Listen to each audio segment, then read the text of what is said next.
Hi, this is Jeff Blauette, technical agronomist with Cooperative Farmers Elevator, and on this week's Field Friday segment, I thought I'd talk about something a little different, not necessarily something that's going on weather related or whatever, but more something that's unique in the stuff that we're testing. We have our Innovate trial systems. We're always trying to test new things and kind of evaluate them before we really recommend them commercially, and this is a case where we're doing this. If you'll notice here, I'm in a split line between a shorter and a taller corn.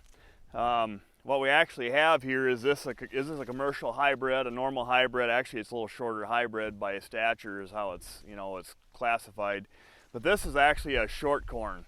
It's a short corn that Bayer has been working on. They've been breeding this for a little while. They finally got it to the point where they've got some traits built into it, and they're getting closer to commercialization.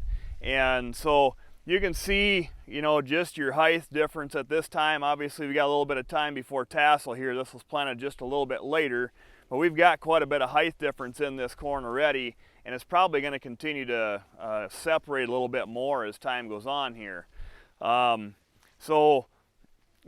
They're breeding this intentionally. This is not a genetically bred in or a genetically modified trait, you might say. This is actually just commercial breeding with selection over time, where they're selecting for shorter corn genetics.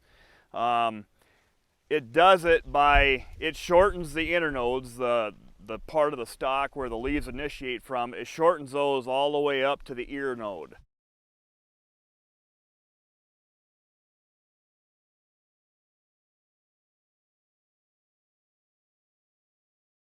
So that's how that corn is shortened up. Above the ear node, it elongates like a normal hybrid does. So that's how this trait works, and what it actually is how it accomplishes its shortness, you might say. So why would we want that? Why would that be desirable? I think if you think about it, this corn plant, what we want an acre of corn to do is capture all the sunlight before it hits the ground as fast as we can. So we don't need to be 12, 14 feet tall to do that. We have the same amount of leaves. These short corn hybrids have the same amount of leaves as the regular corn we plant today. It just doesn't have as much separation between them.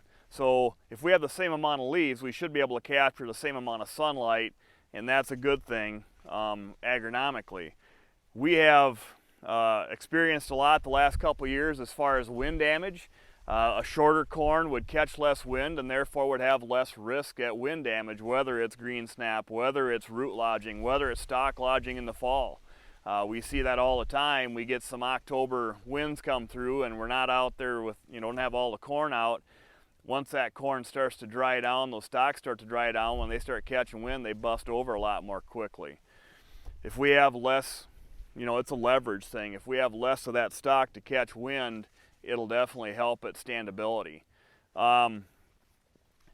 We probably don't know exactly how all this fits together yet. The initial thoughts were, the shorter corn is going to have less residue in the field, which is great for no-till, but it's short. We won't get as many corn stalk bales, and we won't get as much silage if we were going to use it for that. That's yet to be determined. We have the same amount of leaves, so we're not sacrificing anything there. The initial thought, and it's being tested, is we have a more robust stalk. So that stalk isn't elongating as much, but it might be a more robust. It might put more of the same amount of material, you might say, in that stalk. It just is more robust and it's shorter. So we may not be sacrificing as much as you think, and maybe none. Well, it's being evaluated and tested, so we'll see. But it's interesting to see, what this can be. The other thing that kind of validates that, a couple years ago, everybody kind of remembers that big derecho that went through most of central Iowa, and 80, 90, 100 mile an hour winds just flattened corn through a wide swath. It wasn't intended, obviously, but there was some research done, some small block research done on this stuff. This has been being worked on for quite a while already. Those plots were in the area that got hit with the derecho, or at least several of them, and the only thing that stood was this short corn. There's some pretty good drone pictures that really show that. The only blocks that stood, and it was very noticeable, were the short corn. All the commercial corn was blown flat. None of that could handle it. So that's interesting. We seem like we're in an era right now where you get a lot more storms, more severe winds, root lodging, stock lodging, all those things seem like we're worried about that more than we used to. So this could be a tool coming down the road. Like I say, they're working on breeding the traits into it now. Obviously, they're working on breeding more genetics to, you know, yield and disease tolerances and those kind of things that we need. But it's interesting. They are working on a genetically modified trait of this. The difference would be is that shortens the inner nodes below the ear and above the ear. So that's something that's being worked on as well.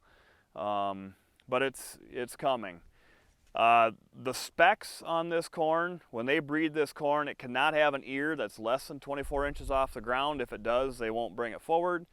And it can't have a tassel. The base of the tassel is not supposed to be above 7 feet tall, 84 inches. If it's above that, they'll kick it out. It might go into a commercial hybrid if the genetics are good, if it's just a little bit too tall, but that's the specs to be classified as the short corn. So I thought it'd be interesting to bring you guys up to speed. We've got some out in the plot. It's an experimental that probably won't make it forward. There'll be improvements in genetics as we go forward the next couple years, but at least we get a chance to look at it. It's kind of a unique thing to see. So with that, that's this week's Field Friday segment, and we'll see you next week.